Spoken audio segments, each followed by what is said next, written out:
Hey there! So today we have another review. This is a beer from Goose Island. This is Tropical Beer Hug. So I've reviewed this one before with mixed feelings. I've actually had a little bit of this beer before, so recently. So digging into this guy. The best buy is May. So it's canned maybe 3 months ago. Yeah, maybe, possibly. This is their 9.9%. So tropical. Thankfully, there's no actual like fruit from our stand. There's no actual fruit added to it or any weird flavoring. They call Imperial IPA as wheat, 9.9%. So big guy, just like Voodoo Imperial Ranger.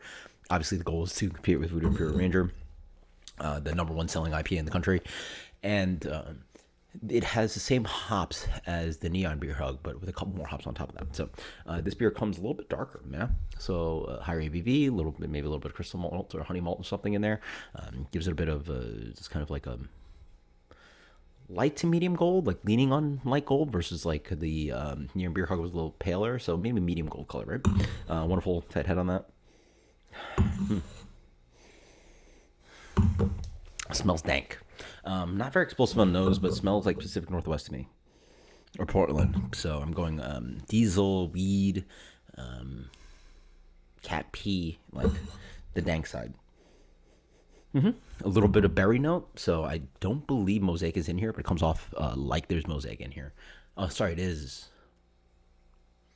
There might be mosaic in here. I forget. Anyway, it has that kind of like blueberry kind of tone to it, like dried blueberries. Dried blueberries, a little bit dank, a little bit diesely, definitely gasoline-y. Cheers. Yeah, so I've had this before. It is a very dangerous vehicle for alcohol. 9.9%. It is honestly a little bit more impactful in flavor than the 7% Neon Beer Hug, but this is now 10%. So you're going almost like pretty much that's literally 3% in ABV. And tastes just as dry, just as drinkable. I like that the Voodoo Ranger actually has a little bit more character to it. Like it tastes more IPA-like. This has no bitterness to it. It honestly tastes a little. It honestly is a 10%, and they do make those like or almost. Steel Reserve, I think it's like 8%.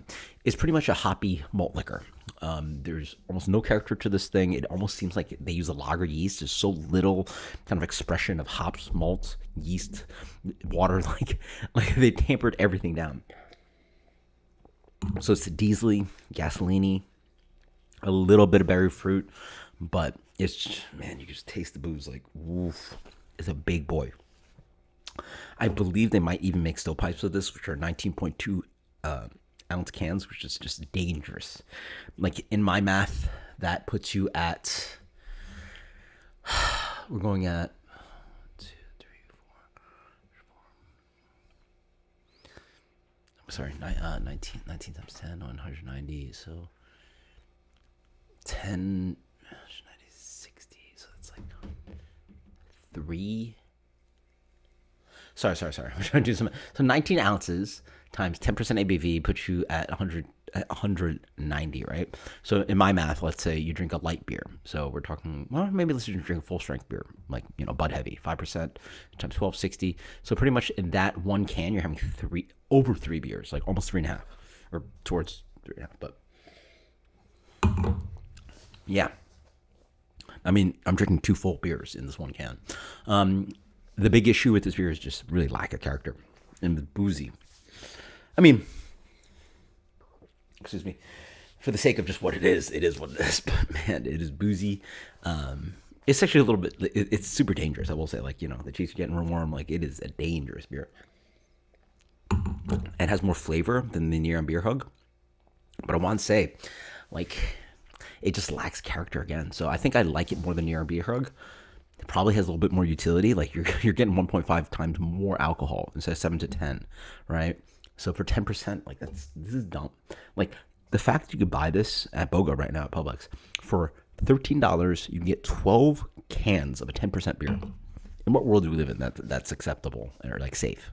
I don't plan on having more than one of these ever a night. I've done that and it's not fun. Yeah, I was Ubering that day, so I don't know. Crazy enough, I like some things about it, the dryness, but it really just has so little flavor. So honestly, the best one in the bunch is the beer hug. Sorry, they're all called beer hugs. The hazy beer hug, because that actually tastes like a hazy IPA, has a little bit more character, some malt character, some body to it. This is just dry, lean, a very bad version of the Voodoo Imperial Ranger. Right? There's almost nothing IPA like about this beer. So it's better than Near Beer Hug. Let's go with 82. Until next time, cheers. Let me know what you think, because this will just completely destroy you. I think that the flavor-wise is better than I reviewed it, but it's just bland as all hell. So there you go. I guess I'll also have to post, link to the original review when this came out. I think they've refined this beer to be just dumb drinkable, to see how people like it, and is dumb drinkable and delicious in their minds, but really doesn't taste like much and doesn't really sell what craft beer should be, which is not literally just to deliver alcohol into your veins. Like, that's literally what this does. It just like delivers. It's like a malt liquor, like it just delivers alcohol for the sake of alcohol. The lack of flavor is just very noticeable. 82. Cheers later.